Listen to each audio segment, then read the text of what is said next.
Turnpike Sports is brought to you by Drizzly, your online liquor store. Available in over 95 cities across North America, Drizzly offers a huge selection and competitive pricing with a side of personalized content. Now there's no need to leave the house. Get alcohol delivered in less than an hour by Drizzly. Head on over to drizzly.com and order today. And now get $5 off your first order of $20 or more when using promo code DRINK19 at checkout. Shop beer, wine, and liquor with drizzly.com.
Welcome to Turnpike Sports. I'm Dave Weishuttle, and as always, I'm joined by my producer and co-host, Doug Weishuttle.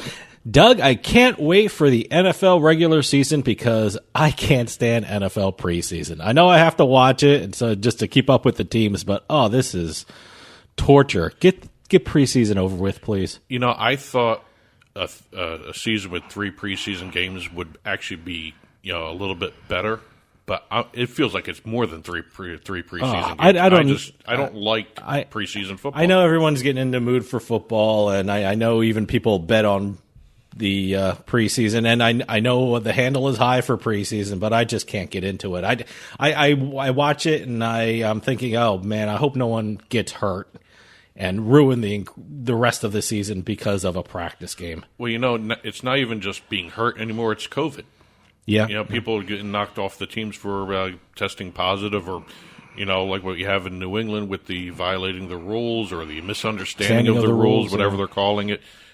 There's so many different variables this season than there were in previous seasons. Even the pandemic season was different than this season. Sure. Because there's so many different things here. But I don't know enough about who's playing. I don't know I don't know who's playing. You mean to bet on it? To bet on it. Oh, That's the problem. You don't know how long the starters are playing. Hopefully they don't play long because they don't get a chance to get hurt. But I'm seeing a lot of people getting hurt again. But it's over now. It's over. We're going into the regular season now, so I'm loving that. And since we're going into the regular season, what are the sports books doing for us to attract our business? I'm going to be talking with Adam Small from Better Collective, Sports Handle, and usbets.com, and he's going to give us a lowdown on what the sports books are doing and getting ready for the regular season. We're also going to have a Beat in the House segment, and of course, we're going to have a Turnpike Sports book report. It's been a busy week in sports, so let's take a trip down the Turnpike.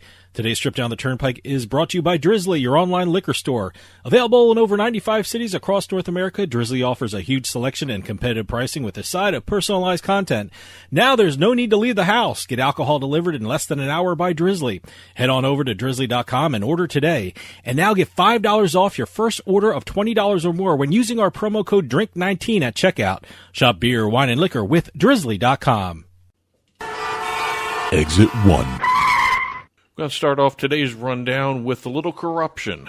Okay, a little corruption. A little corruption. Actually, a lot of corruption. We're going to be talking about a recent decision by the U.S. Justice Department to remit a lot of forfeited funds back to FIFA and 2 of its affiliates because of sports betting, wire fraud, racketeering, corruption.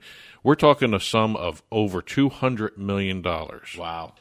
Wow, that's incredible. Now, this started back in 2015. The Justice Department launched an investigation in I think it was June, July of 2015, where they ended up charging 14 FIFA officials and sports marketing executives with wire fraud, racketeering, money laundering, and a whole bunch of other offenses that they said was too numerous to list in the releases that we got here. I remember this story. I mean, it's shocking that it's 2021 now. It started in 2015, and I guess this is the last act of a terrible, terrible play, right? Is that what we're talking about? Ongoing. It's still ongoing, but they're ongoing. Oh God, when will this end? Like I said, started in mid 2015. Then later on in December of the same year, 16 more officials from FIFA were charged with similar crimes.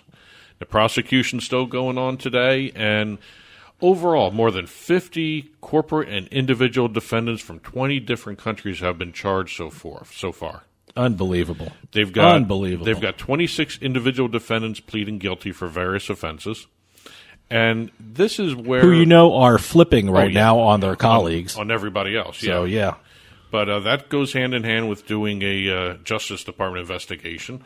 Like I said, 24 individual defendants have pleaded guilty. So really, there's no end in sight right now.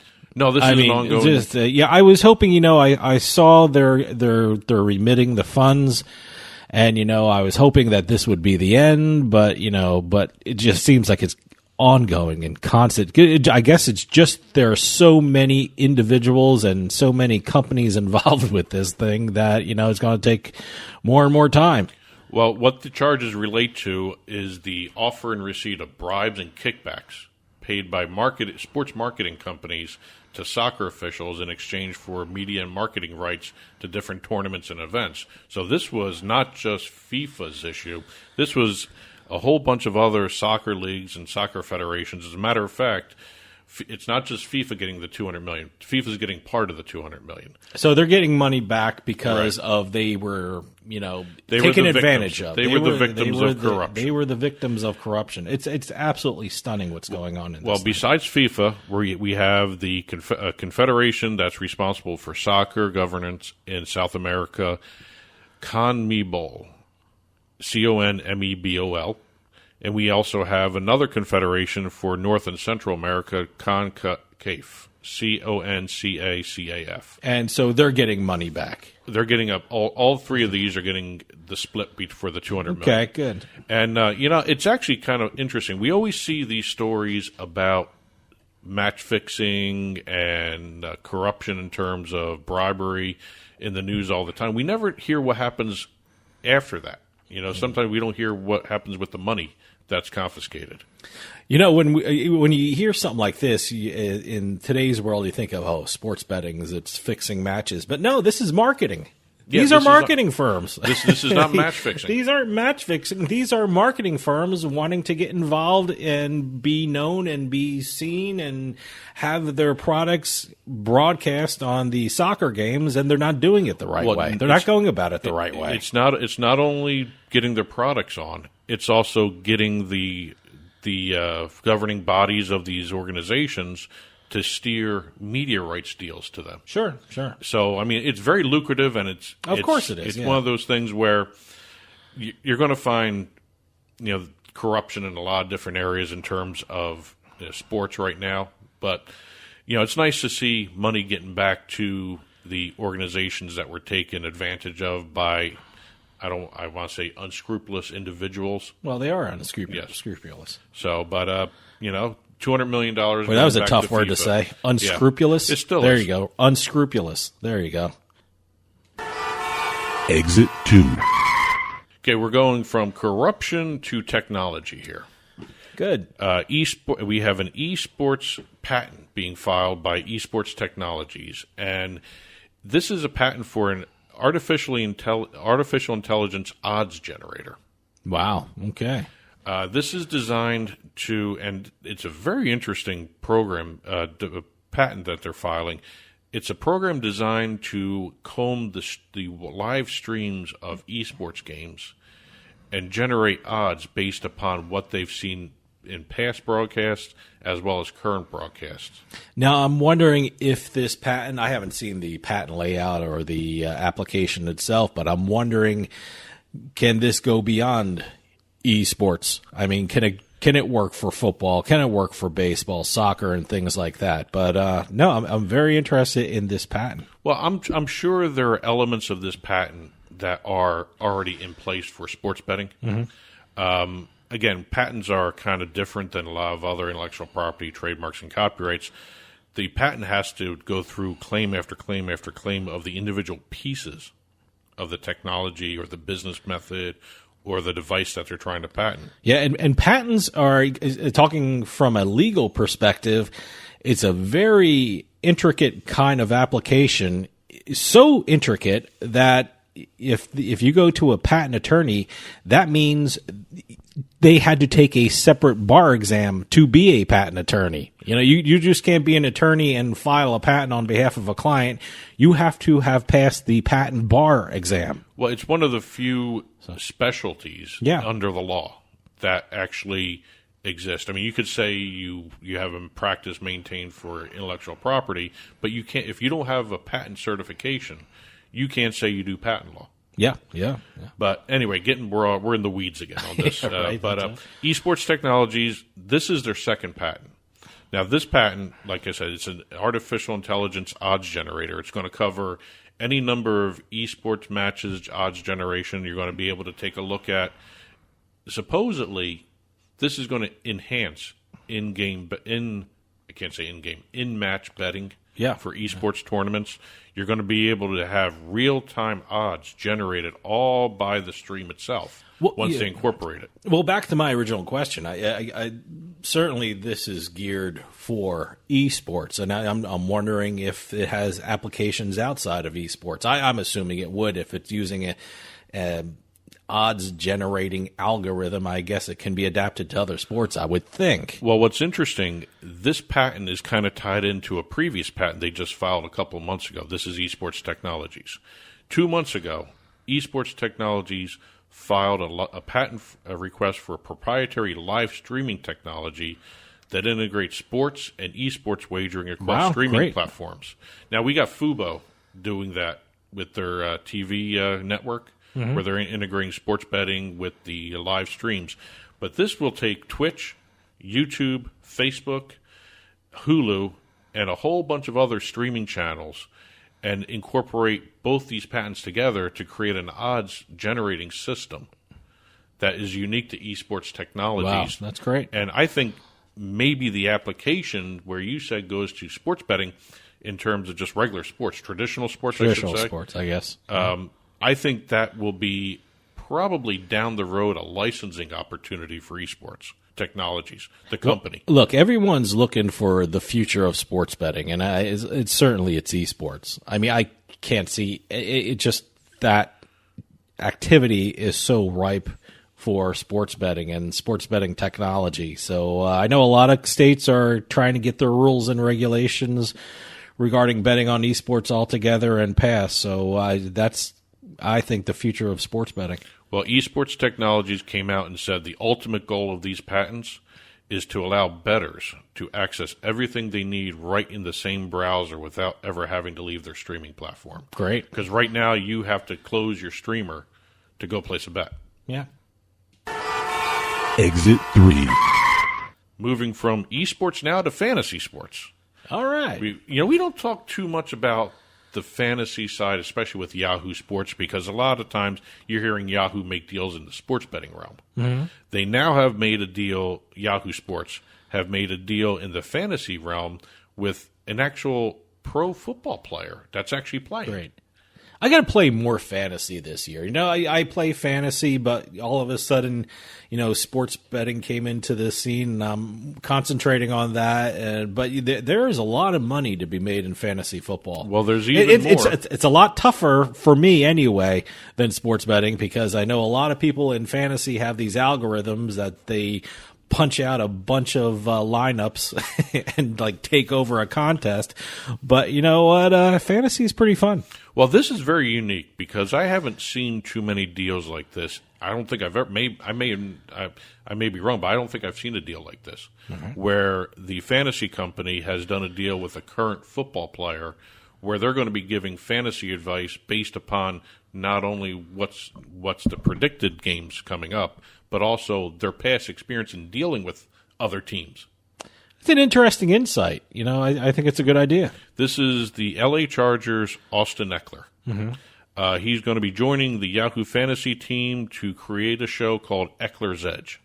Okay. So what he's going to be doing every week, almost every game almost, he's going to go through and give his insight to, what he's experienced facing another team and exactly how certain aspects of one team is going to perform against another. So if he's facing the Raiders defense, or he's focusing on a game where the Raiders are playing, he knows that defense. So he'll know what offensive players are actually going to perform better against that defense. I'm wondering what the process was with Eckler getting involved with this show. I wonder what the NFL said and what they looked at. Certainly the NFL gave its blessing. I wonder if 10 years ago the NFL would have said, yeah, go ahead, do it. I'm very curious how that came about. He had to go to the NFL and say, hey, can I do this? Well, given their stance on how they fought sports betting for all those years. Yeah. When they incorporated fantasy into their website, NFL.com. Sure. They have their own fantasy league. I don't think they could say boo to this. Oh, yeah, I know. But I'm just probably at the beginning they may. Yeah, 10 years ago, I wonder if this would have happened.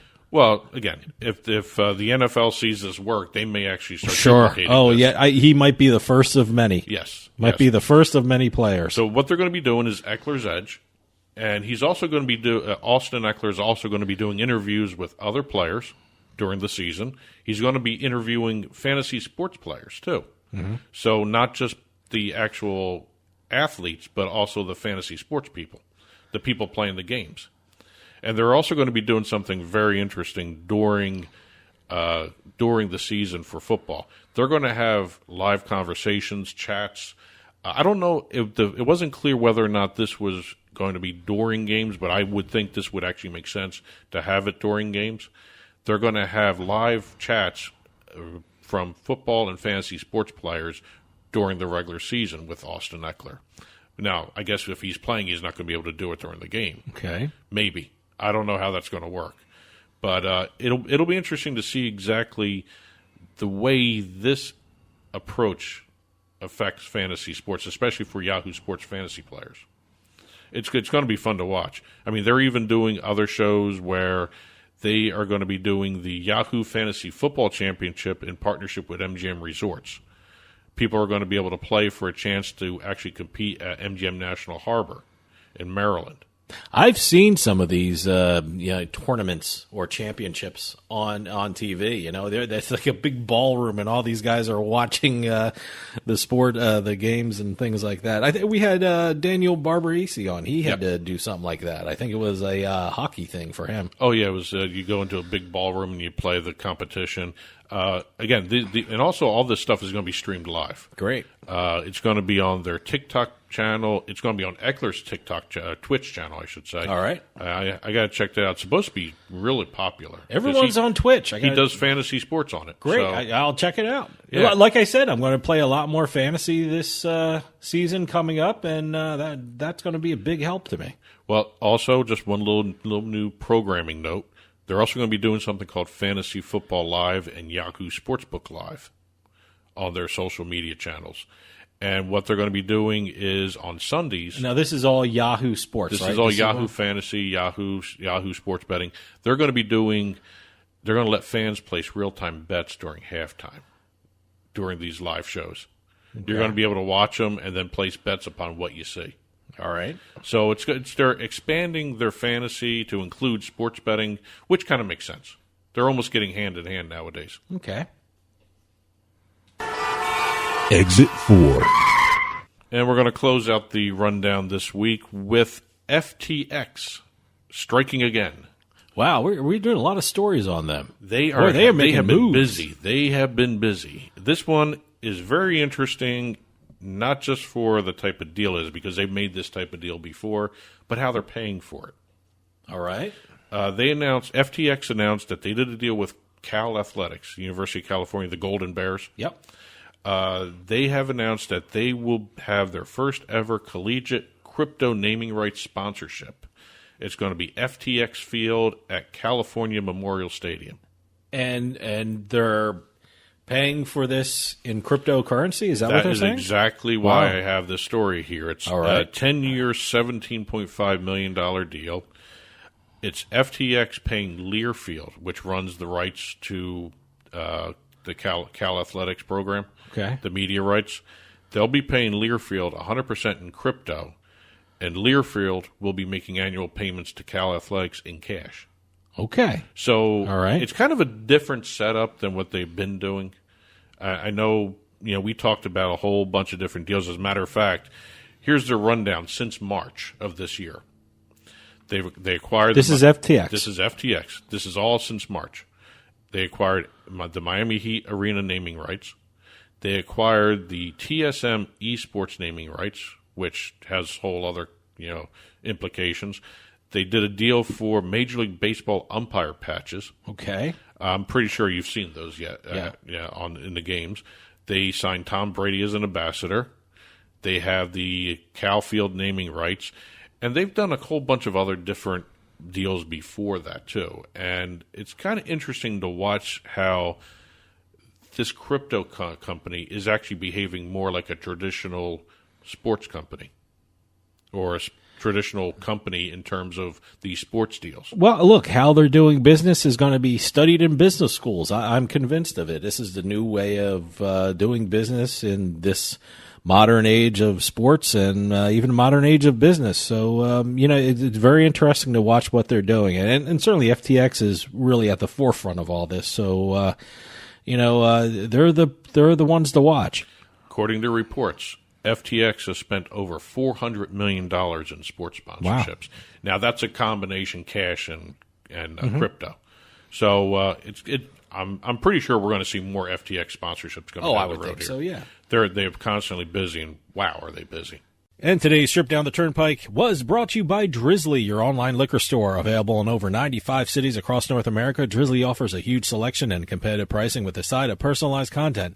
Now there's no need to leave the house. Get alcohol delivered in less than an hour by Drizzly. Head on over to drizzly.com and order today. And now get $5 off your first order of $20 or more when using our promo code DRINK19 at checkout.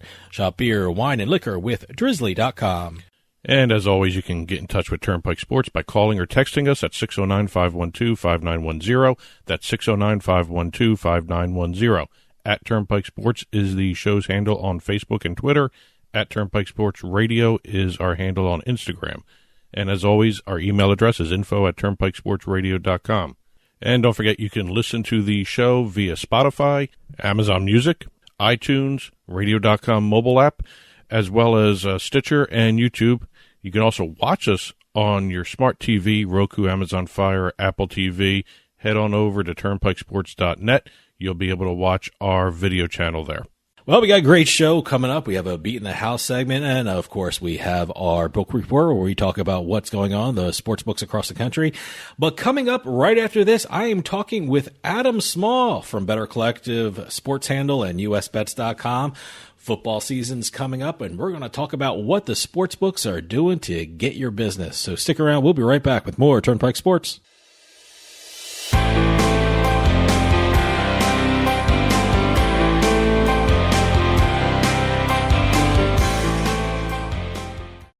Is your bathroom looking old and worn out?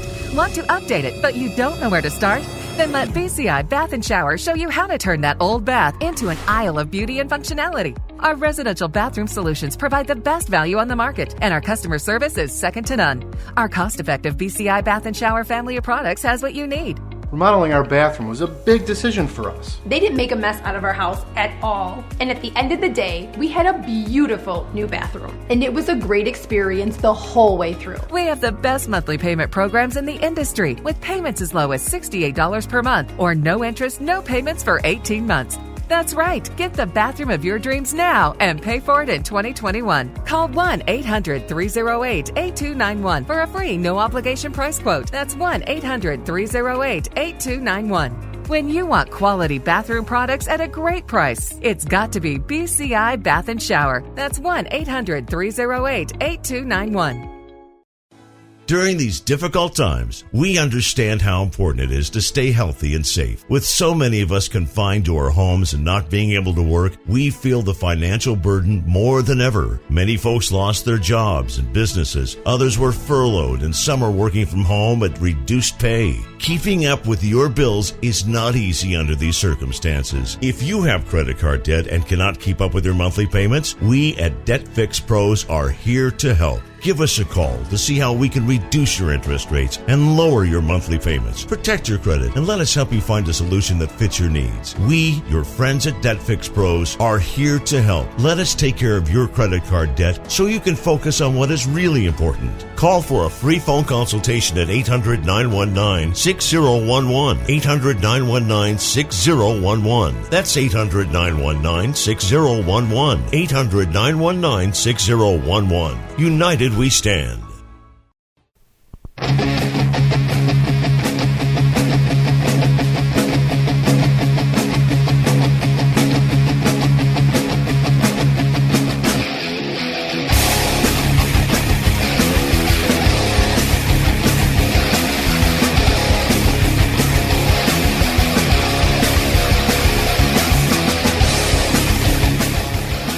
Welcome back to Turnpike Sports. Dave Weishottle with you here. Football season is upon us, and that means a lot of sports books are making moves and spending money to attract your business. Seems like something new is happening every day, and the deals are coming fast and furious. And as always, to keep us up to date with what's going on in the gambling world, we turn to our favorite returning guest from USBets.com and Better Collective.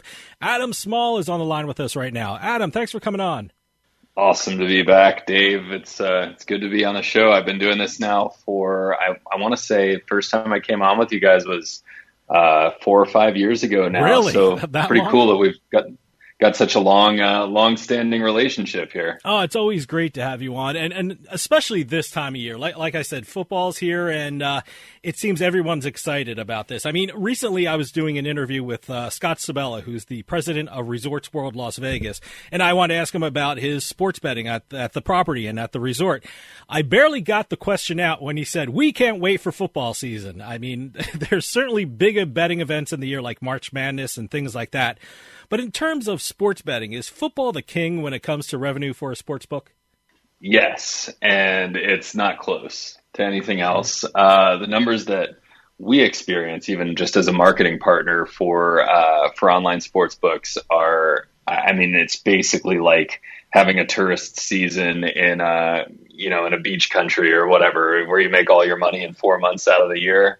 That's pretty much how it is. It's more like 6 months, I guess, when it's September through February, really, that you do really well. And it's really only a part of February, but the Super Bowl is so big that it basically becomes a whole month in February. But yeah, those 6 months are pretty much where you make all your money. You do okay in March with March Madness. You do okay with one-off type events and baseball and all that. But football is where all of it is at. You know, I'm using the term football, but, you know, there's NFL football and there's NCAA football. I'm up here in New Jersey, and, you know, we don't have a big college fan base. I mean, we have Rutgers and Princeton, but no one really follows them on TV and things like that. You're down in the South where NCAA has some of the best teams in the country, you know, Clemson, Alabama, Tennessee, LSU. I'm very curious. Sports books in the South, is NCAA betting better than NFL betting down there in terms of revenue, or is just everything is so rich for the sports books?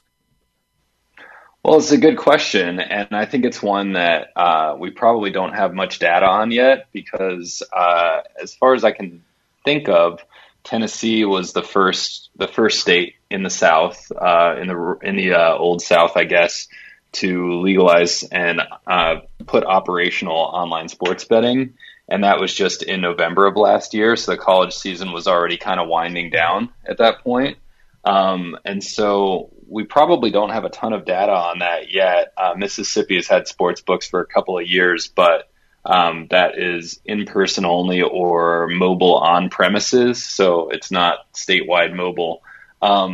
That being said, I think there's a lot of logic to what you're saying. I can just tell you from personal experience, living in Georgia, that people around here don't care that much about professional sports.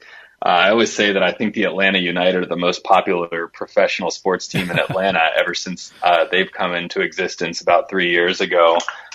You see a lot of people wearing Atlanta United gear all around the city and metro area, but the Braves and the Falcons and the Hawks are kind of only marginally popular sports teams here compared to people's fanaticism about University of Georgia and Clemson and Alabama, for those who went somewhere like that, or South Carolina, Florida. It just seems like there are flags everywhere. Like in my neighborhood, which is pretty suburban, low key place, on any given Saturday, you see cars driving around with flags for any of those schools and others. And so I have to believe that betting would be more intense on college football here compared to NFL, at least, in proportion compared to what it would be up in the north. Now, I know a lot of sports books are gearing up for the football season, and I know in New Jersey I'm starting to see a lot of Caesars commercials. I mean, and before we start talking about what they're doing for football season, I want to ask about something really big that just happened with Caesars. Recently, they acquired William Hill in the U.S., and I'm curious, what does that do for the sports betting landscape in this country? Well, it's huge. Yeah. It's huge for a number of reasons. I think Caesars has been for many years kind of the flagship U.S. brick and mortar casino brand. I think others would, probably like to claim otherwise, and certainly can claim that they have more kind of elite properties like the Venetian and the Wynn in Las Vegas, and some of the things in City Center and now Resorts World and Circa and some of these other places. But the most known brand nationally has certainly been Caesars for a long time. And that's probably the biggest household name in gambling in the U.S. And so for them to acquire William Hill, which had the biggest footprint in terms of U.S. sports books, in terms of brick and mortar sports books in the U.S., and this is dating back to before PASPA was overturned by the Supreme Court, when it was mostly just in Nevada. And William Hill just was operating a lot of different sports books on the ground there, had a lot of infrastructure in place, was well prepared, as well as, their European infrastructure that they'd built out and their online presence in Europe. So it was a really good match. William Hill has been spending a lot on marketing for sports betting over the last year or so, building up a pretty substantial user base in a number of states. They're still, quite a bit smaller than FanDuel and DraftKings and BetMGM so far, but they are relevant for sure. And they've been spending, opening up their purse. And I think their combination with Caesars and their declaration that they're going to spend $1 billion or whatever is a big deal. It's merging an already very competent operation with a brand that a lot more people in the U.S. around the country are very familiar with. Because I think a lot of people probably in the Las Vegas area are familiar with William Hill, but it's not super well known in the rest of the U.S. So I think they're going to be a big player. I think that, a couple of years from now, as things get a little bit less, I would say, top heavy in terms of market share, or I think it's very unlikely, for example, that anyone's going to have 40% of the U.S. market for sports betting or anything like that. I think you'll see Caesars become one of the biggest players, and obviously their spending intentions make it even clearer that is what they want to do and plan to actually put forth the resources to do. And on that note, I just should mention that Caesars has come out with a $5,000 risk-free bet as the first offer, which I mean, I am so glad you brought that up, boy. Yeah, I mean it's part of it's a big deal. They were doing back in February around the Super Bowl, and for a couple of months they were offering at William Hill 2021 as a max free bet, $2,021. And I think it's important to emphasize that the vast majority of new customers are not betting $2,000 on their first bet, which is what you have to do. You can't split it up. You've got to actually make a $2,000 bet. And then, if it's risk free, I think it's a risk free bet. If you lose the bet, you then have a bonus bet of the same amount where you make the same full amount bet again. And if you win that, you basically, are now ahead, I guess, right? You're ahead, Yeah. not broken even. But yeah, I mean, it's a very large amount of money to risk still, because even if it's plus EV, positive expected value, that's still 1 in 4 or whatever that you lose both bets and you're out your money. And once you put in for it, you're kind of stuck gambling with it all. So it's an ambitious item. It's certainly a very costly one that I doubt would be profitable on a per customer basis. Mm-hmm. But I think the point for them is that they really want to acquire these whales, these high volume bettors, these kinds of people that can afford and are comfortable depositing that much money and making bets that size, regardless of how they see the opportunity as a bettor to make or lose money. They want to be able to acquire the people just that have the means to deposit that much. I am fascinated to see what Caesars is doing. Like you said, they're going to invest $1 billion into marketing into their digital business. I know CEO Tom Reed made a point of saying that they have 54,000 salespeople ready to hit the ground running for football season, and also this risk-free bet up to $5,000. I'm wondering, is Caesars setting the standard for the market as we enter this football season? I mean, are they putting pressure on other books to invest more money? So I don't think they're setting the market in terms of the bonus. I don't believe that that's going to be like what everybody else is doing. We haven't really seen any evidence of that. They're certainly doing something head turning that nobody else has done to date. It's a big number, and we have seen some other operators upping their bonus amounts. I think that the standard is starting to become for the top tier operators to all be offering $1,000 risk free. As for new customers, we just saw BetMGM change their offer from 600, to 1,000, which FanDuel and DraftKings have both been doing 1,000 for a while. So I think we are seeing that kind of pressure does exist. In that, there is pressure for operators to match what other operators are offering, but the $5,000 offer is so outlandish that it's like, it just seems like one of these big, high risk, but also potentially high reward gimmicks that is probably going to get a lot of people in who see this offer and actually end up depositing like $200 and doing a risk-free bet for that amount or even less than that.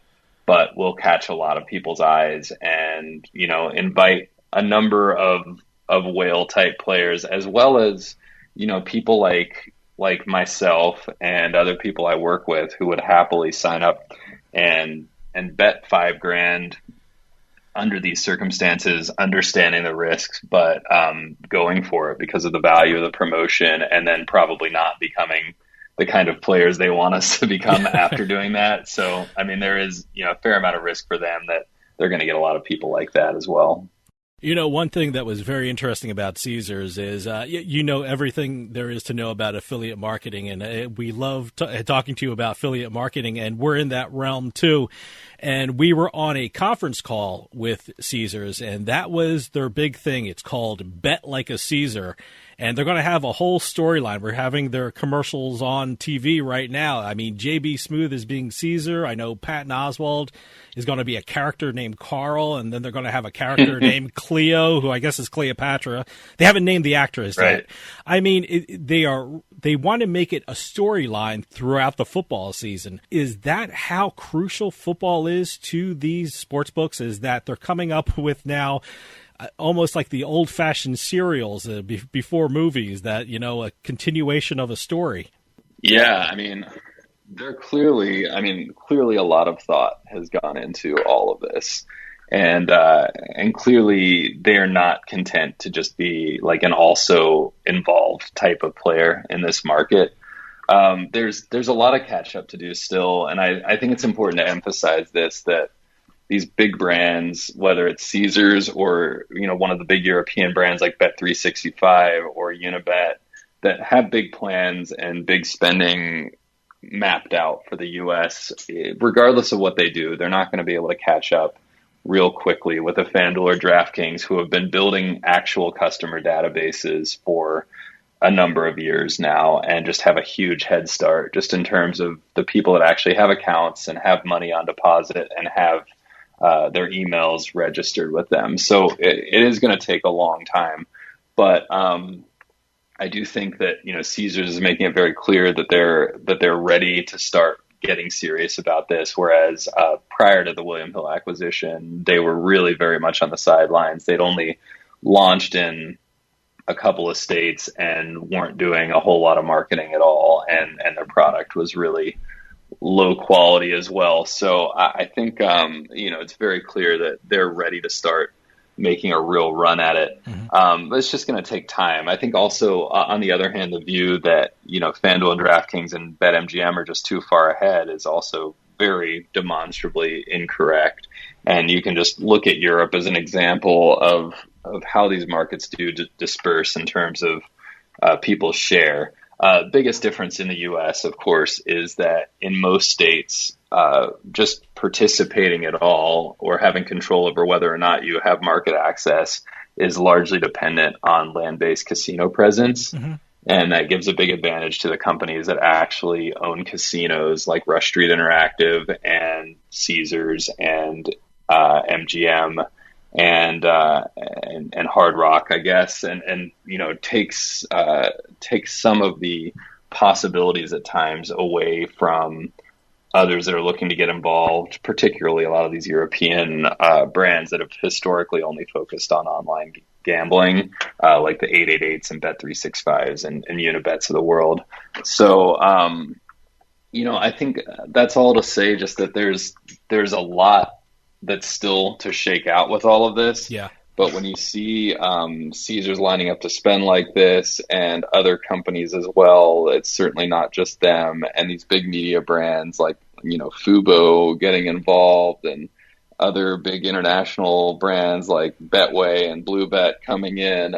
It's very clear that there are a lot of people that still believe their story is just beginning in the U.S. And I think this football season is going to be the first one here in the U.S. where we really start to see a lot of different companies start to really open their pockets and bring their best people to this game. It's very interesting that you said media. I know the CEO of WinBet recently, Matt Maddox, said, we're really stepping up our marketing and branding as we approach the 2021 NFL season. I mean, WinBet partnered with Cumulus Media, then WinBet partnered with a podcast network called Blue Wire Media.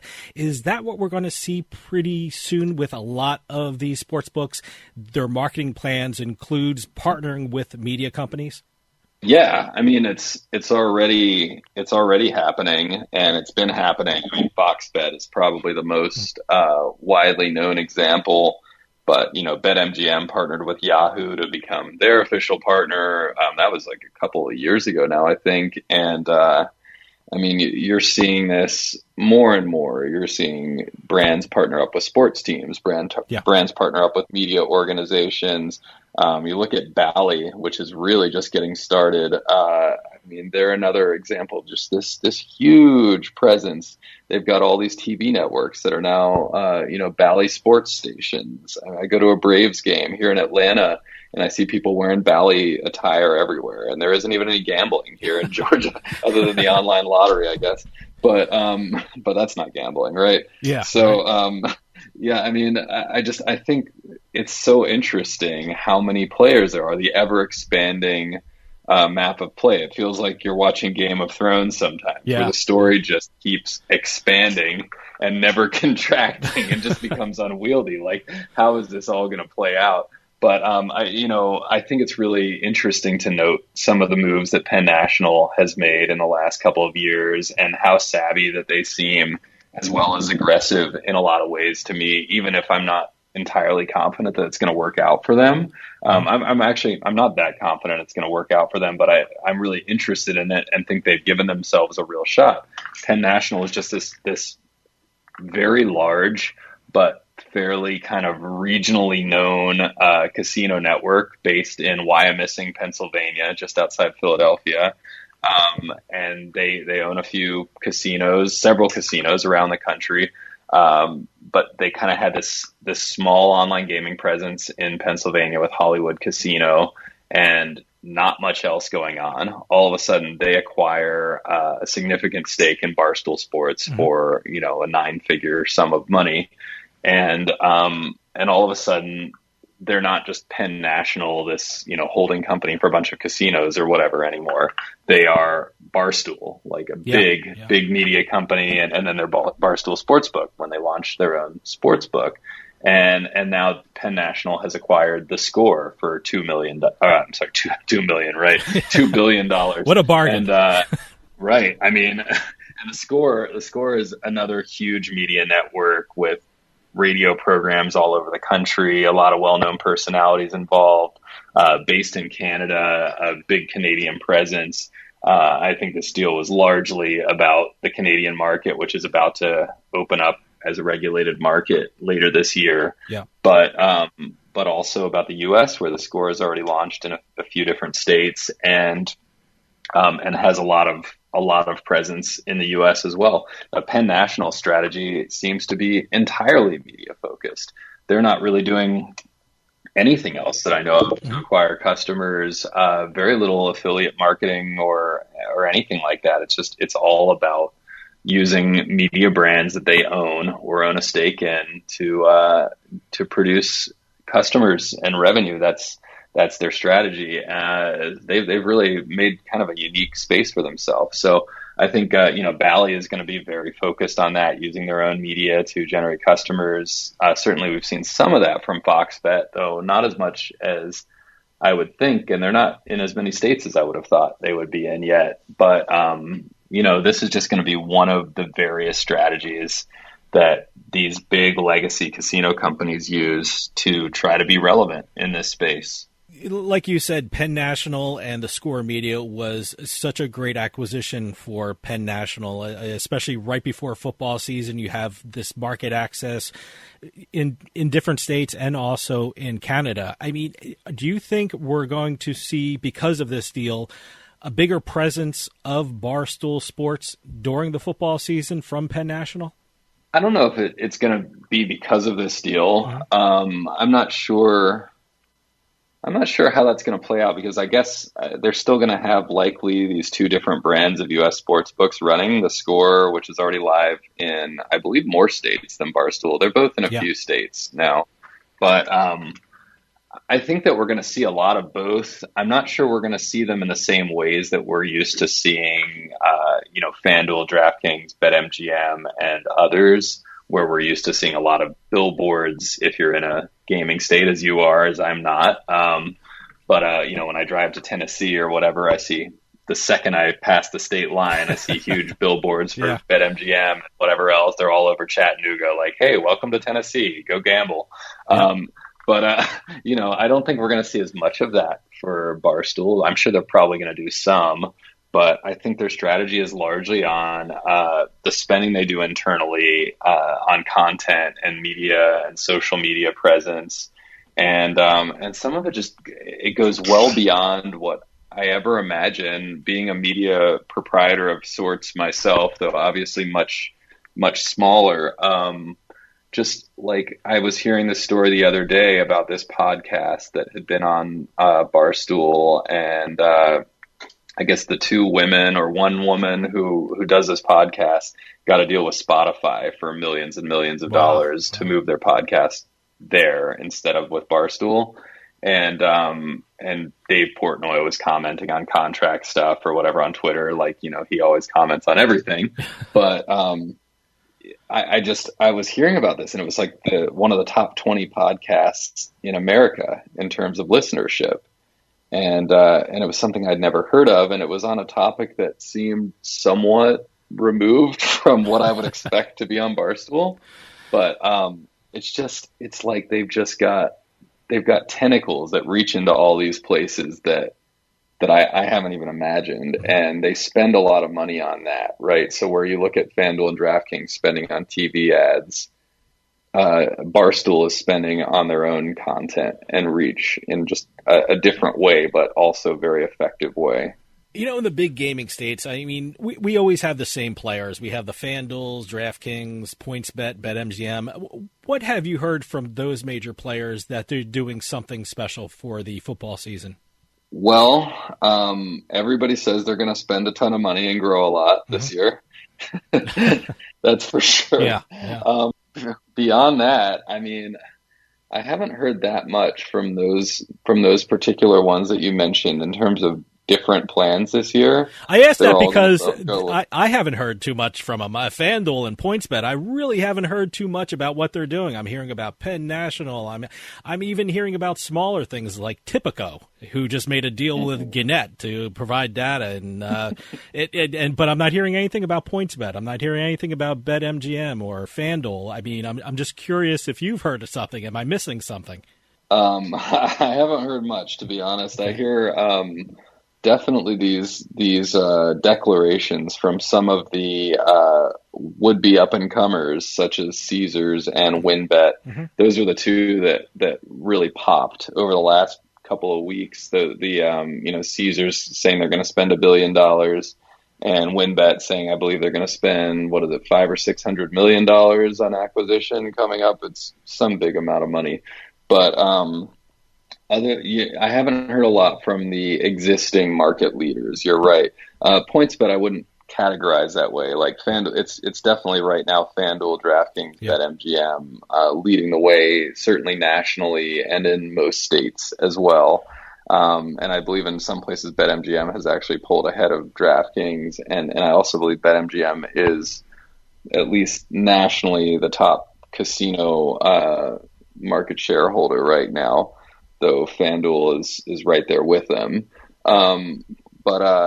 Yeah, I mean, I think, PointsBet's an interesting one. I know Seth Young, who's been heading up marketing for them for a while, just took off and is headed somewhere new, which hasn't been announced yet. And so they've had a little bit of staffing changes. They still seem like they're ready to be pretty aggressive and want to grow a bunch, but they haven't really grabbed a ton of market share in the U.S. yet. They're doing well enough to justify, I guess, continuing. But it's interesting to not hear more from them about big plans for the season. I think over the next couple of weeks, you'll hear everybody coming out with some new offer, something special for the start of NFL, and it's a fun time to be a bettor because I'm sure you'll have a bunch of good reactivation offers and whatnot in New Jersey. For me, it's like every time I go to Tennessee, there's a couple new sports books that have launched that I haven't joined yet. So I always get a bunch of big free bets every time I'm up there, or, up in Pennsylvania. I was in Pennsylvania recently. Same thing. I joined Barstool for the first time and Unibet and a couple others and was able to take advantage of those new customer offers. So, it should be a fun month or so for bettors as well as people who promote the books. Well, you mentioned smaller sports books or maybe less well-known sports books. I mean, I mentioned Tipico. I mean, certainly Tipico is a great sports book. We know people at Tipico, and I'll probably get email because of this. But they're not a household name like FanDuel or DraftKings. Is this putting pressure on the lesser-known sports books to spend a lot more money than they want to for this football season? It's so hard to say because, when they don't come out with announcements about this kind of stuff, it's hard to know what's really going on behind closed doors. But I mean, Tipico is an interesting example for me. We don't work with them yet. I mean, I'm sure we probably will at some point, but they're barely on my radar. Like, I don't really understand what they're doing in the U.S. I think they're only in New Jersey so far. And again, I always got to stress that it's so early. It feels, I think, because so many of the people that cover this industry were in poker before, including, both of us, I guess, to an extent. Right. Me very much. We're used to believing in this paradigm where eventually everything funnels up to one or two operators. Like there are a handful of winners, or maybe even just one or two winners in the U.S. Before Black Friday and all that. It was PokerStars and Full Tilt, really. And everybody else, while they might have been getting a bit of a share, was really relegated to not very important status. in the U.S. and not taken very seriously. And eventually it really became only poker stars that ran away with everything internationally for a while. And I think we're all used to kind of seeing those network effects where you're able to have much greater lifetime values for the customers you recruit when you have a lot of existing customers. And for poker and DFS, this is very important because you can just offer so much better things in terms of guaranteed prize pools and game selection and stuff like that. Poker and DFS are very similar in that regard. You can offer so much better things to your customers if you have a lot of them. And it's a big part of the reason that online poker in the U.S. hasn't done that well so far, because we just don't have a lot of states combined playing together yet. But I think with sports betting, it's very different. The customer is betting against the house. An online casino as well, whether it's one customer or 1,000 or 1,000,000, doesn't really change that much in terms of what the house can offer and what that experience is like for the customer. And so I think that the people who believe that FanDuel and DraftKings have won and it's over, FanDuel, DraftKings, BetMGM. There are cautionary tales out there. BetMGM particularly is a really interesting one to me. I had a Twitter debate with someone from a competing media company that was saying basically there was a call like maybe a year and a half ago with BetMGM, GVC, I guess, which is now called Entain, the European parent of or part parent of BetMGM, along with MGM in the U.S. And they were saying that they wanted to get to 5% share in the U.S. or 10%, I think it was 10% share in the U.S. within some amount of time. And this person on Twitter was scoffing at this, and I was responding, well, let's see what they do. They've got some really good personnel, like it's early in the game. And sure enough, BetMGM is well beyond 10% now. People just didn't believe it was possible at that time because they'd basically been a part of the Borgata operation before that was pretty incompetent at online gaming for a while. And then they decided to get serious after PASPA and everything changed. And I think, people that think Bet365, for example, isn't going to be relevant in the U.S. are kidding themselves. Bet365 crushes all kinds of places in the world. They're certainly the biggest private sports betting company in the world. They very much, quote unquote, know what they're doing, and they're not going to come spend money on market access and operating in the U.S. just to, be a third tier player. They're small right now, but you've got to believe that at some point they're going to be very relevant. Now, when you talk about a Tipico or, I just heard about Blue Bet entering, I was barely familiar with them until they said they were coming into Arizona and plan to be in other states. I'm less sure because these are definitely successful European brands. Betway is another one. Unibet is another that's been in the U.S. a bit more. Betway just came in. Betfred came in fairly recently. These are all pretty big companies outside the U.S., but I think it really depends on how much they're able to become relevant brands in the U.S. to get their product to stand out, to get their marketing to stand out in a way that they get enough customers to matter. Some of those guys are going to fail. There's just no way that all of them get a really significant place in the U.S. So Tipico is one to me that I don't fully understand what's going on there, but they're so new to the market that, who knows? Maybe they'll figure it out and they'll be huge and we'll all be blown away. I just haven't seen anything yet to make me think that so far. Now, you've touched a little bit on this before. We've been talking about these deals and these marketing plans that benefit the sports books themselves, but what does all this activity by the sports books mean for the consumer? They're giving all this attention-grabbing activity. They're throwing it out there, and I'm of the opinion, hey, more competition's better for the sports bettor.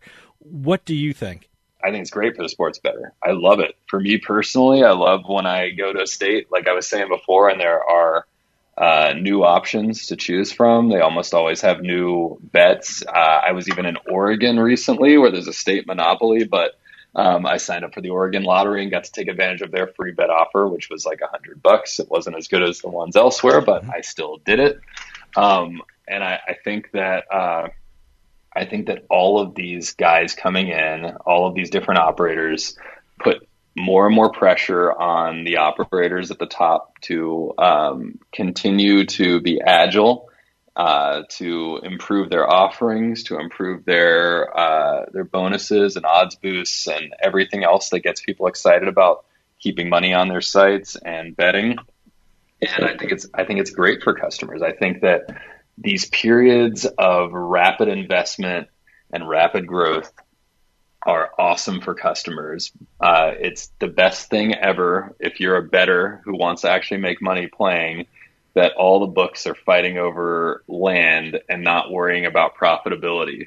So as long as that's going on, it's going to be awesome to be a bettor. It's going to be awesome to be a marketer, or to be a media entity like, ESPN, who basically everyone thinks will eventually be a sportsbook brand, but right now probably just makes money, hand over fist just by running ads.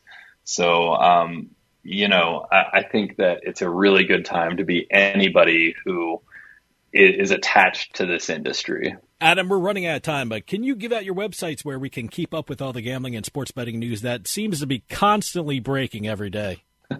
Yeah, absolutely. And thanks for giving me the chance. Sportshandle.com is where you can get all of the latest legislative and industry news for sports betting. I really think that our site, my clearly unbiased opinion, but I really believe that we are the top place covering that.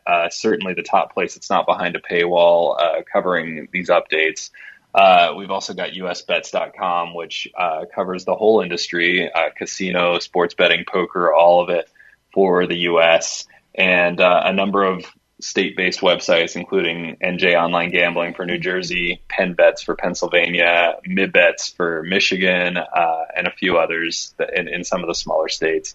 And we'd love if you come by and check out our content, and really appreciate that. Adam Small from usbets.com and Better Collective. As always, thank you for coming on and giving us your insight into some of the biggest gambling stories out there. Please come back on soon because you always give us some great information.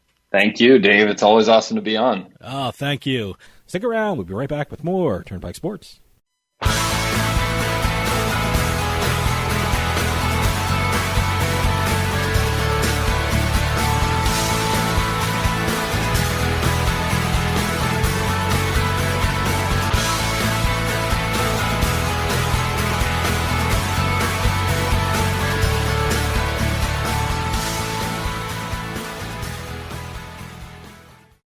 Are you paying too much for your health insurance? Are your deductibles too high? Or are you completely uninsured? If you answered yes to any of these questions, Healthcare Help Desk can help you now when people need help the most. Health insurance laws and rules have changed. If you have Obamacare, are uninsured, or your premiums are too high, call Healthcare Help Desk. It's free. New healthcare plans are available, and you may qualify for dental coverage and lower copays and deductibles. Make the free call now. Top quality coverage at the lowest prices anywhere. You may be paying too much and not even know it. In these troubled times, healthcare is more important than ever. Don't let another day go by without health insurance. Policies are being offered with very low copays and deductibles. So if you're uninsured, underinsured, or paying too much, call Healthcare Help Desk. 800-329-7906. 800-329-7906. 800-329-7906.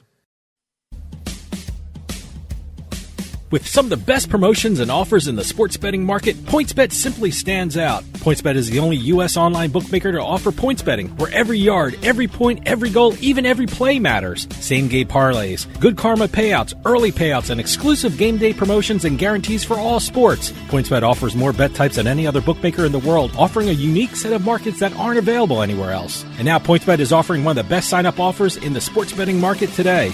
New customers signing up with code BET21 receive 2 risk-free bets up to $2,000. Get up to $500 back if your first fixed odds bet loses, and up to $1,500 if your first points betting bet loses. That's code BET21 for 2 risk-free bets up to $2,000 at PointsBet. PointsBet, it pays to be fast. Must be 21 years or older and in New Jersey to place a bet. Terms and conditions apply. Gambling problem? Call 1-800-GAMBLER.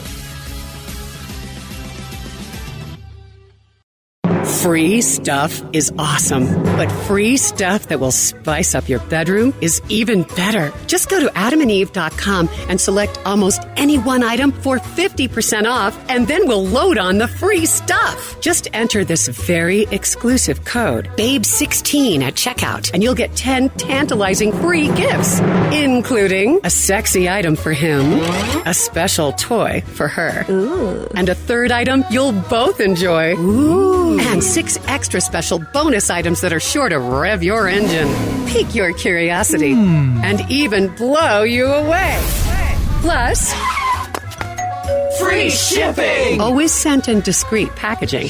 Go to adamandeve.com now. Get 50% off plus the 10 free gifts when you enter the exclusive offer code BABE16. That's BABE16, because without it, no free stuff. That's BABE16 at adamandeve.com.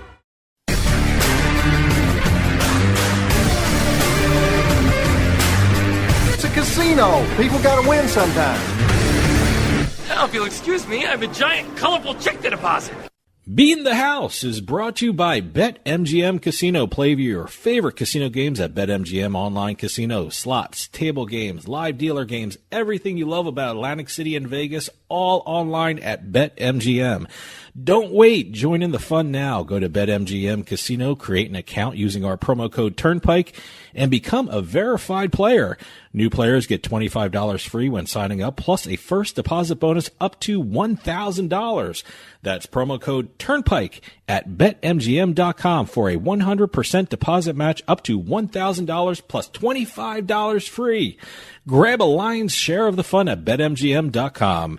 Must be 21 years or older to place a bet. Terms and conditions apply. Gambling problem? Call 1-800-GAMBLER. And welcome to another edition of Beating the House, where we celebrate the casino wins, the slot machine wins, the bad beat jackpot winners, online and brick and mortar lottery winners. We cover everything and anything that if you're winning, let us know about it. We'll talk about it. This is the one list I want to be on.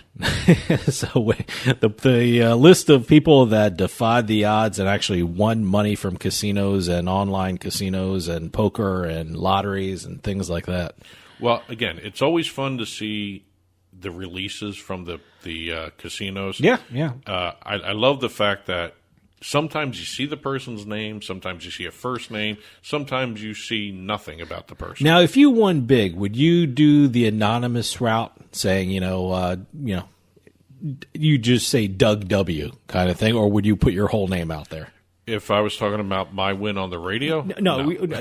I mean, your win. I mean, as soon as you win something, they come over with the cameras and their big check, and you take a picture on their Facebook or Twitter or something like that. And I guess you can say, well, I don't want my name out there, or you can put your name out there. What would you do? Would you put your name in it? I would do Doug with the last initial. Okay, so you'd go... But I would try and catch them before they wrote the big check out and put my name on it. Yeah, well, you go halfway anonymous kind of thing. Yeah. Okay. Semi-anonymous. All right. Partially anonymous, whatever you want to call it. Yeah, I guess that's a happy medium. Yeah, but again, I'd like to catch it before they write the check out, because I've seen the big check in the pictures where they have the person's name on it, even though it says anonymous in the release. Oh, okay. I haven't seen that one. No, that's, Well, seriously, you win a huge jackpot. You're not thinking clearly. No.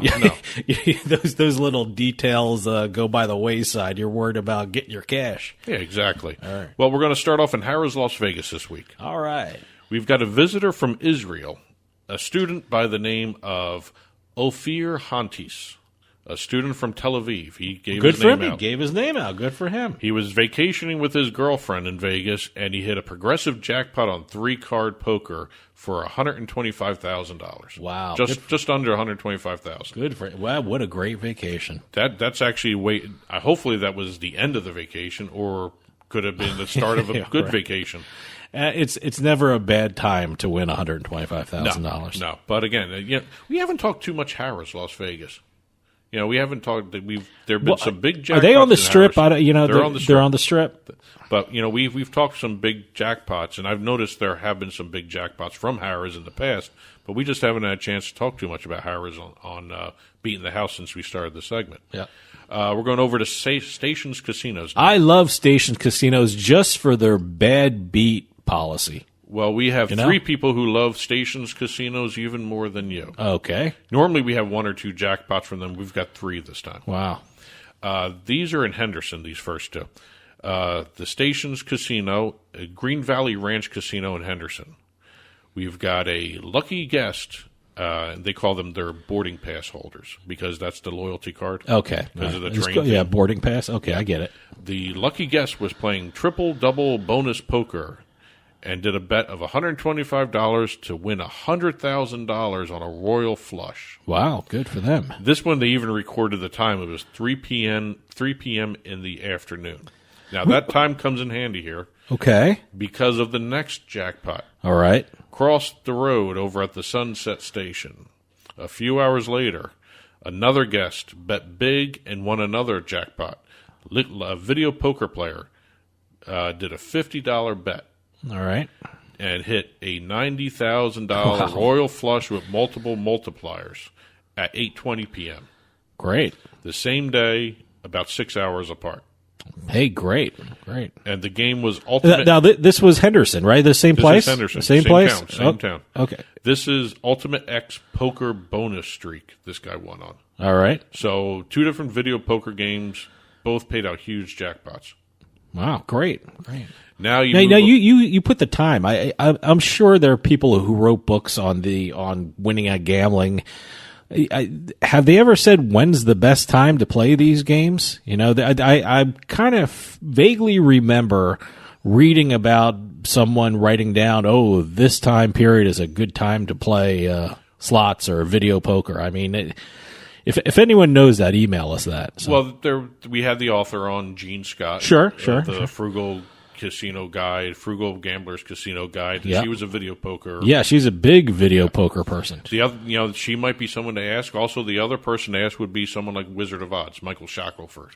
Mm-hmm. He probably has statistics out the wazoo. There's also Professor Slots out there too. Okay. We've had both of them on the shows in the past, and it's one of those things where the stats out there. I don't know how detailed the stats get, but I'm sure the casinos know when the best time is to play. They absolutely know. And if they were smart, they'd keep quiet about that one. Yeah, exactly. So. Okay, we're leaving the casinos and going north of the border to Canada to talk a little lottery. Well, I don't hear too much about Canadian lottery. Well, we're going to a small town called Le Goulet in New Brunswick, Canada. All right. A town of 800 people. Oh, wow. We have a retired crab fisherman who won an online jackpot of $644,000. Great. And he's not the first to win in this small village. This is the second person this year in this village. So this is Lottery Town here. This is Lottery Town. Lottery Village. Lottery Village. Doesn't rise to a town. They should make it French. Lotterie. Lotterie. Lotterie Canada. Well, this is the Atlantic Lottery in Canada. All right. And this was a second chance win for this retired crab fisherman. What's that mean, a second chance win? The Atlantic Lottery has their series of scratch and win jackpot tickets. Okay. They're actually physical tickets you buy in a store and you scratch off and sure. You don't win. If you don't win, you can actually enter the coding number on the ticket to their online drawing. Oh, okay. That's what they call a second chance. That's pretty cool. So he took the loser scratch and win ticket and turned that into $644,000. He was the first of three online jackpot draws that were held in April after the game launched in April. This was a brand new game. Okay, all right. Now he just won this in $644,000 in early August, pretty much the same month here. Another retired fisherman from the same village won $1 million. Wow. While playing Lotto 6-49. I don't know exactly how they say that game, but it's Lotto. It's another lottery game by the Atlantic Lottery. Both of these guys are from the village of Le Goulet in New Brunswick, Canada. They should change the name, Lotterie Canada. Well, Le Goulet probably means lottery. But I'm assuming in a town of 800, two retired fishermen. I guess this is a fishing village kind of thing. That's exactly what it is. As you couldn't tell by the two, kind of figured that. Yeah, kind of figured that one out. But it's also kind of hard to keep a secret to it in 800 person village. Hey, if you're passing through, pick up a lottery ticket. Yeah, What town is that again? Les Goulet, New Brunswick. All right. All right, now we're going to stay with lottery, and we're going overseas to the National Lottery run by Camelot. Now, this is National Lottery of what? Camelot. I guess of the UK. Okay. This is what they call the National Lottery. Okay. They have one big main lottery that everyone can buy into. There's other different lottery games they have there, like every place else. It's called the National Lottery, and we're not so much as celebrating a winner as helping to find a winner. Oh, okay. They cannot find the winner of a lottery ticket worth $15 million. Wow. 15 million US dollars. It's about 11.2 pounds. So when did this drawing take place? August 14th. All right. Well, look, August is a big vacation month, so someone might be holding this ticket who's traveling or on vacation somewhere. So, well, funny you should say that, very because there's interesting. another missing winner. Okay. They can't find the winner of the UK Millionaire Maker, which was drawn on August 13th, and the person won a prize of £1 million. They can't find either of them. So, or they haven't reported in yet. So if by some off chance you're listening to this podcast and you have either of these lottery tickets, or if you bought into these two lotteries, you might want to check your tickets now. Well, the winner of the $15 million or the 11 million pound lottery, which is a $15 million in U.S. money, he bought their ticket in a retail shop. Okay. The Millionaire Maker was an online game. All right. And neither of these people have come in to claim their prize. So I would think the online winner knows he won. But wouldn't if you're an online winner, I mean, look, I sports bet online, I play poker online, I play, casinos online. When you win something, it automatically goes into your account. That's what I'm saying. The online winner has to know they won. I mean, if you won something this big online lottery, do you have to claim it and then they put it into your account, or does it automatically go into your account? That's exactly what I'm thinking. All right. They have to go claim it before they release the funds to the winner. But both of these, maybe we should put this on a milk carton. If anybody knows these people that won these lotteries, check your tickets. Camelot's looking for you. Well, I think they're on vacation. They must be on vacation because it's been a couple weeks, right? Well, 2 weeks? About 2 weeks. According to the lottery, they have 180 days to claim All right. the prize. Okay. Otherwise, it goes back into the pot. Well, let me tell you something also.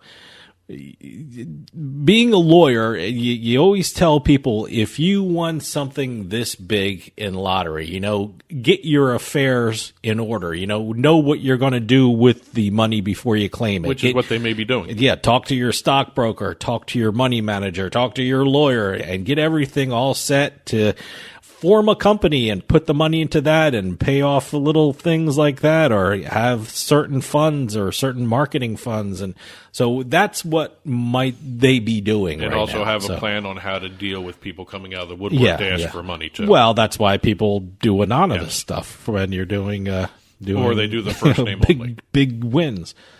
Well, that's it for this week's Beating the House. Again, if you have any jackpots or bad beat wins or lottery wins, or if you're looking for missing lottery winners, let us know at info@turnpikesportsradio.com. Well, the book report is next, so stick around. We'll be right back with more Turnpike Sports.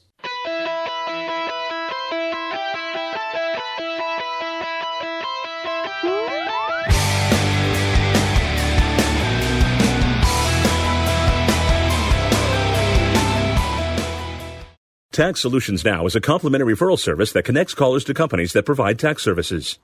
Money matters. If you owe thousands in back taxes to the IRS, how much can Tax Solutions Now save you? I paid less than I owe.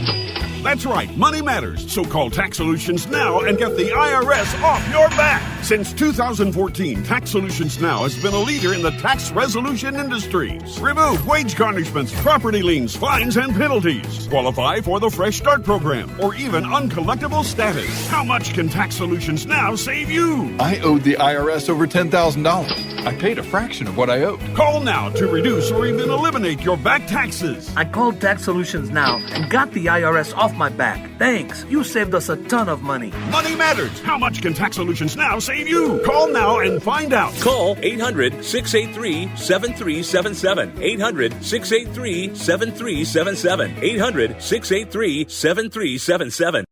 Having a rough morning after a long night out?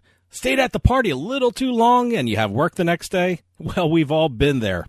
That's why there's Morning Recovery. Morning Recovery is the flagship product of More Labs, and it's scientifically engineered to outsmart rough mornings. Their patent-pending formula has been designed to boost your body's natural response to alcohol, rehydrate, and restore your body's vital nutrients. What's that all mean? It means Morning Recovery helps you feel better after drinking. Take one full bottle right before your first drink, between drinks, or up to 1 hour after your last drink.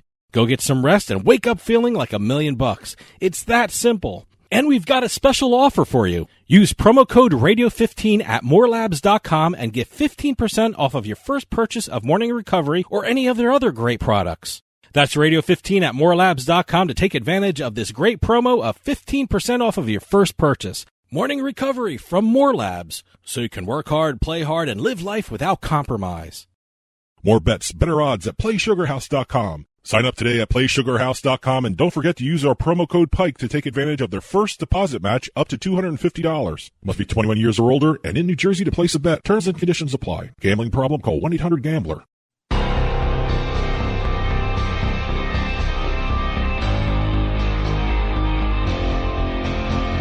The Turnpike Sports Book Report.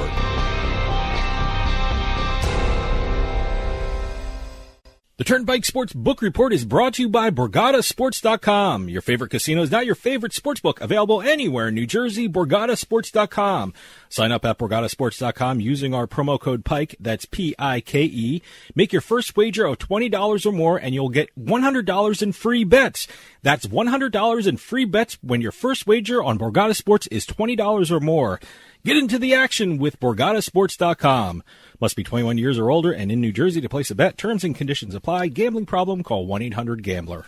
And welcome to this week's edition of the Book Report, where we're going to talk about, the state and national sports betting numbers that have been released over the past week. We've got a bunch of launches to talk about, 2 in New Jersey to be exact. And we've got legislative updates. We've even got a lot of deals to talk about. I'll be honest with you, more and more deals are happening, and some of them are very unique. But before we get into a lot of the deals, let's talk some numbers here. And before we get into the individual state and the top tens that we're going to go through in terms of handle for the sports betting numbers, we said at the top of the show we can't wait for football. And Play USA sent out a nice report regarding their anticipation of the betting numbers for the upcoming football season. So what are they thinking? Well, they're saying it's got to be huge. They're saying more than $20 billion will be wagered on NFL and college. That's both markets. It's huge. Yep. It's kind of interesting the way they have it broken down. They're saying at least $12 billion will be bet on NFL games and about $8 billion on college games. I actually thought the college number would be a little lower than the NFL numbers. Well, there are so many college teams, so you got to take that into account. So I'm doing my research on college football. So hopefully, I don't do very well in college football because I just don't put on in the time. But I'm putting in the time this year, and I'm really hitting it hard. So we'll see how I do. Well, the two sets of numbers, the $12 billion and the $8 billion, they exclude parlay bets. So you're looking at just single game wagering to be in their estimation to be around $20 billion. Everyone does parlays. It's not a good idea, but everyone does parlays. So if you put parlays into that number will be astronomical. I wonder if you figure in the way parlay betting has been like taking over the markets everywhere. I wonder if you're talking even more than the $20 billion. That's what I said. $30 billion. Like I said, the number would be astronomical if you put in the parlay handle into those numbers. So everyone says parlays. They're not the way to go. You're not going to win money, but if they hit, you win big. But you rarely hit, and but people do them. And you know what? And truth be told, I do them too. So. And so do I. And actually, parlay betting and parlay insurance now is a big thing for sportsbook promos out there. Never did the insurance part. It's actually kind of a interesting way. If you're going to make money betting, you do it on the single games. The parlay stuff is kind of fun, but I always prefer single game betting more so than parlays. It's kind of interesting. The 2020 season for football, and this is both NFL and college, they had about $7.5 billion bet on last season's football. They're anticipating triple that. Oh, yeah. And it's just a crazy number just to think about it. Well, given the amount of there's new sports books out there are new states that have sports betting. So, that number. And you know what? Next year when there are more sports books and there are more states, the number for next year is going to dwarf this year's. So. And if you think about it, with the national hold numbers still around 8%, 7%, the numbers that they're talking about projecting revenue-wise actually make sense, too. For the $12 billion, as they're estimating for NFL, they're saying around $800 million in revenue. Wow. Just for the NFL betting. And for the college betting, $8 billion in handle, $550 million in revenue. Wow. So, kind of really astronomical. And before this began, back when PASPA was overturned. Yep, 2018. These numbers probably were not even considered this early in the U.S. industry. Now it's crazy. It's growing at an incredible rate. I'm curious to see how Canada does it too. Now that they've launched single game sports betting. I wonder what their NFL numbers. It's official now, right? Now official. All the T's have been crossed and the I's have been dotted. Just a matter and it's of getting the provinces in line to get their regulations all together and launched. Now it's up to the provinces, huh? Yeah. So I'm very curious to see how not only NFL does but CFL betting. Because they have college betting, NFL betting, and CFL betting. I don't know if there's CFL betting. I don't know when their season is. Their season is spring or summer or something like that. It still falls under football for them. Oh yeah, absolutely. So, like I said, I'm looking forward to seeing these the football season first of all, but the numbers after the football season are going to be, I guarantee, staggering.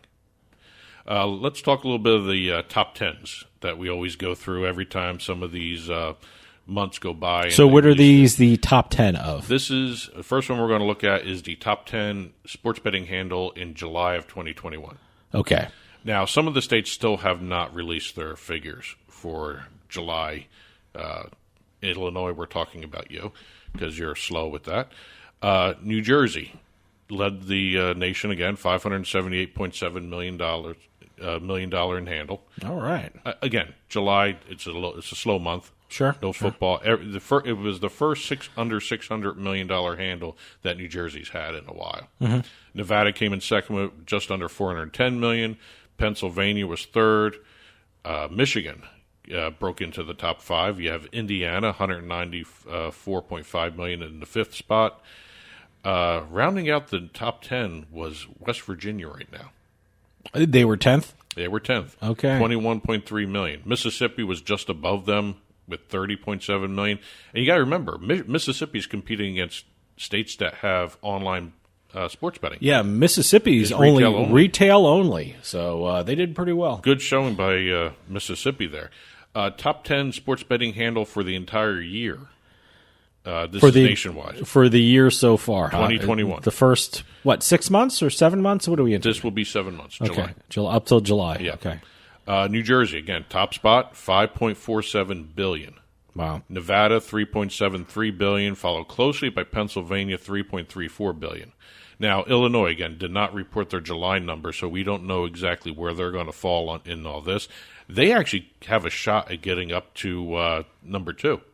Oh, okay. If they hold on to the numbers that they're doing, because they've gotten through the first 6 months, $3.25 billion, and they're in fourth spot right now without July. So maybe they move up to number 3. Maybe we move up all the way to number 2. I mean, they're number 4 without July. I can't even. I'm sure they might jump over Pennsylvania. They might even jump over Nevada for the number 2 spot. Yeah, and coming up quick. Michigan. Michigan moved up to number 6. $1.86 billion. Wow.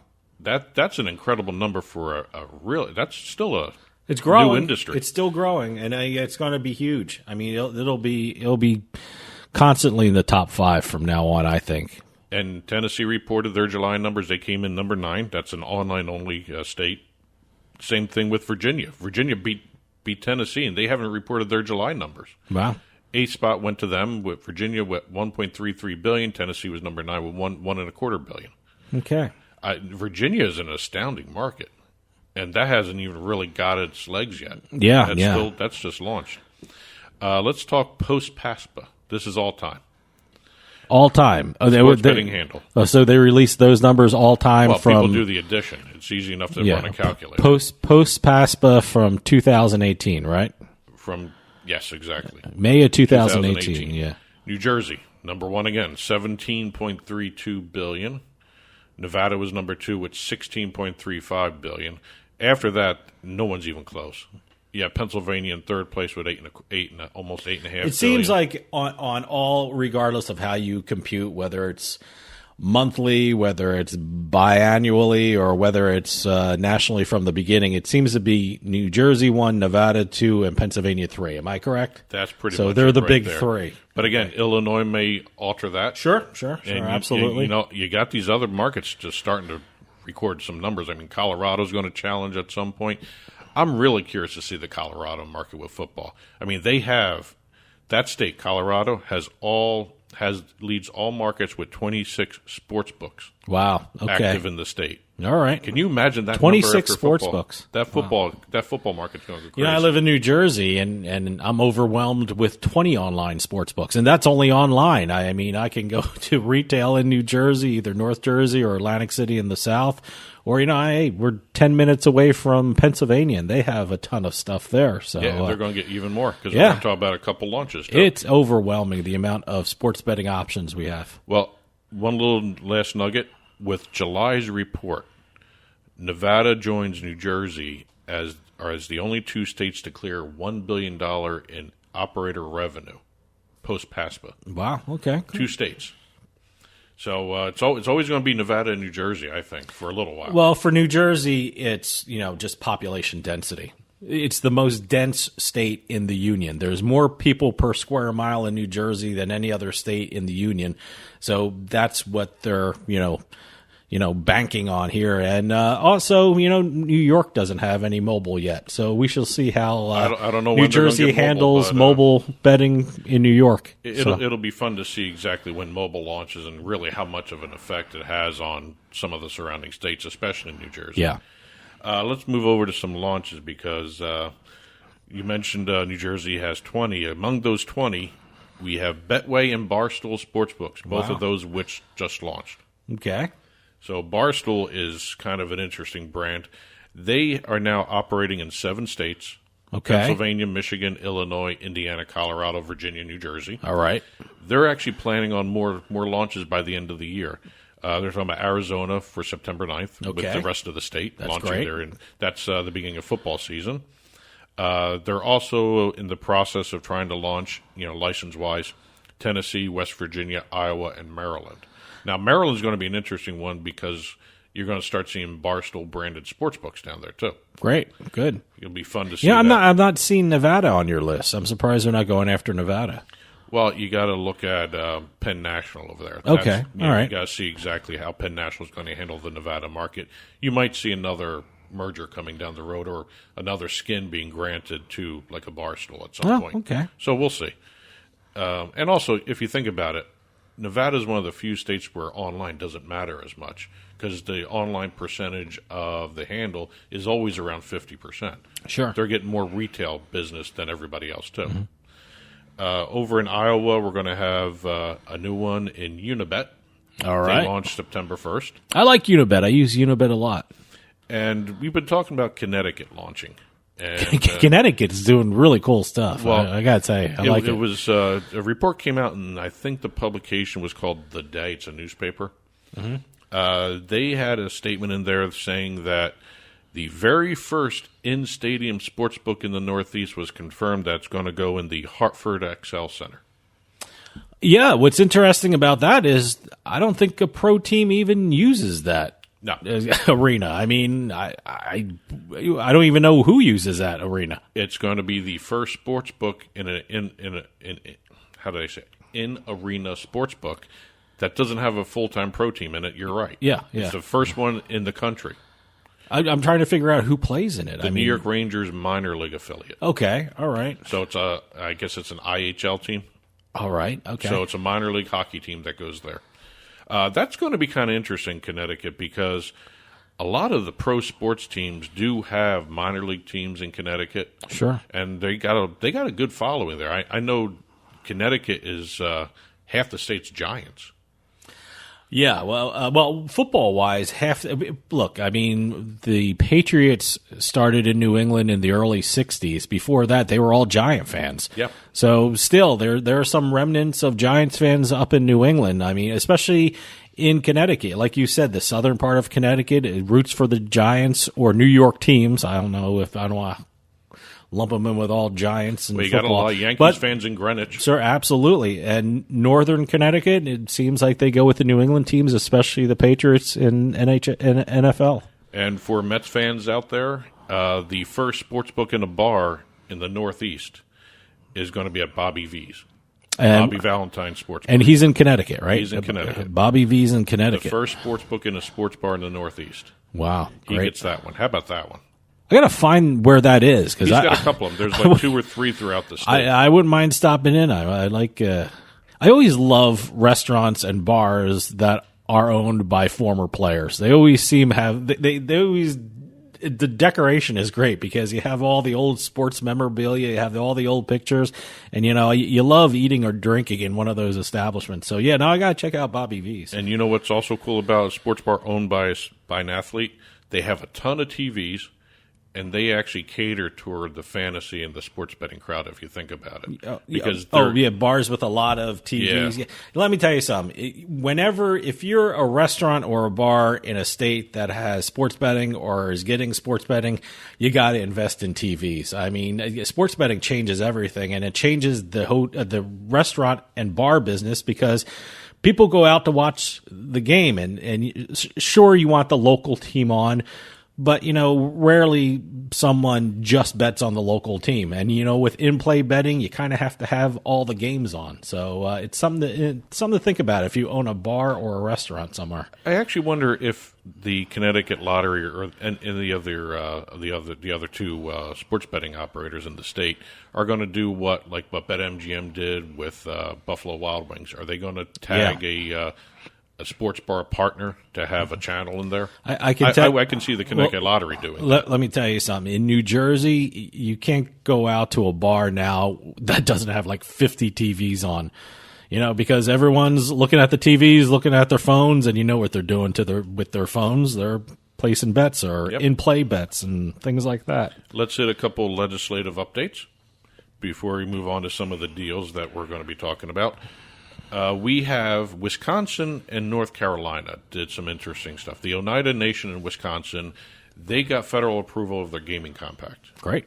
So they will be opening sports books at their casinos probably as early as November. So this is Wisconsin. Okay. This is only retail.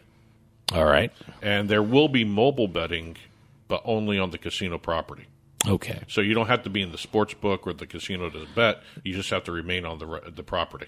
Okay. For the Oneida thing. It's Main Street Casino right by the airport. It's going to be the first one, they're saying. Okay. North Carolina is interesting. There was a report earlier in the week, last week, that even though the sports betting bill passed through the Senate, that the House may not touch it until the new year. And they were trying to steal people, getting them ready to be disappointed by this year that they're not going to have mobile betting. Okay. The House seemed to pass it on the very first reading. They still got to go through a couple more readings. Sure. But and then it's got to go to the governor. Yeah. But so there's still plenty of chances for residents of North Carolina to have their hearts broken again. Exactly. Yeah. So hold tight. You're not there yet, North Carolina. Well, right now they currently have retail betting at 2 of the Native American casinos in the western part of the state. The Eastern Band of Cherokee Indians runs 2 casinos out there that have retail betting. Okay. But the bill that everyone's talking about would bring in mobile sports betting in the state. Let's talk a couple deals here before we end the segment. We're looking at Caesars Entertainment doing a first-of-its-kind deal with a bowl game. Wow, okay. I haven't seen enough of their commercials yet in New Jersey. Oh, my God. Every time I either turn on the radio or I turn on the TV, what's that thing, Bet Like a Caesar? Yes. So, yeah, I actually saw the commercial with comedian Patton Oswalt, so that was pretty good. They're trying. No, I think it's great. We're talking about them. I'm constantly seeing them. I'm constantly talking about them. I won some money on them last week, so I bet with them. They're doing something I different. bet like a Caesar. It's a little different than all the other sports betting commercials out there. Sure. It's nice to see it. I'm hoping other sportsbook operators follow suit. But going back to the deal, first of its kind, with the Fiesta Bowl organization. And as you can tell by the name, they run the Fiesta Bowl. Yep.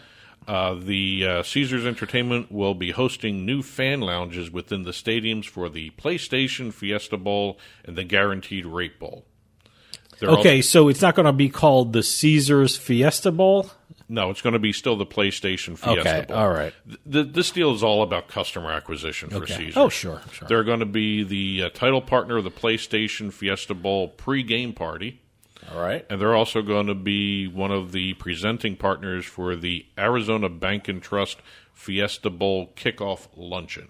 Oh, okay. And they're also going to have fan lounges within the stadiums during the games. Great. DraftKings did a deal with SimpleBet. This is actually a very good deal for DraftKings. It increases SimpleBet's the micro markets company.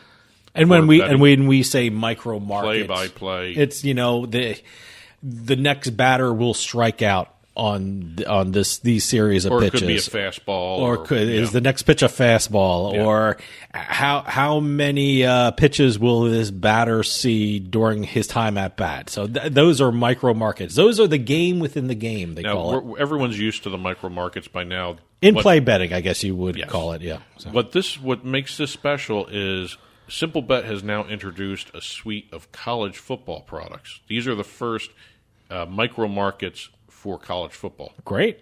So, kind of interesting to watch to see how they work with that. They're the first ones to have it. Mm-hmm. Congratulations. That's a great deal, especially now with football season starting up. I got to tell you, that's a lot of fun doing the in-play betting. You're laying on your couch watching football, and you with your phone in your hand, and boom, you're making money. Love that. A couple other deals before we end the segment here. ScoreBet is now the official gaming partner of Golf Canada. All right.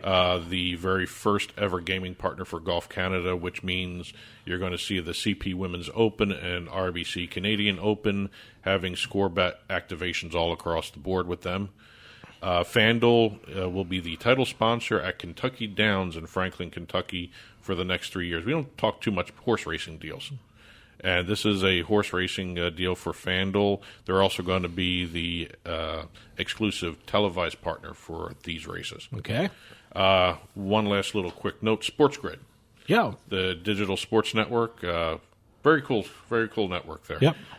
They did a multi-year deal with Nexstar, which is a syndication and broadcast company. Mm-hmm. They're going to be creating the SportsGrid network on the actual empty channels that Nexstar has across the country. Okay. So you're going to see SportsGrid on a lot of your broadcast networks in San Francisco, Washington D.C., Tampa, Portland, Nashville, Norfolk, and a whole bunch of others. Okay. So they are moving from just the digital side to actually some broadcast side too. Great. Thanks to the Nexstar deal. That's it for this week. Whatever we didn't cover, and there still was a lot to cover that we didn't have time to do. It'll be in the written form on the Turnpike Sports blog, turnpikesportsradio.com. Click on the blog button, and the printed version of the full book report will be there probably about a half hour after this show is published. And that'll do it for us this week. We'll see you next time on the Turnpike.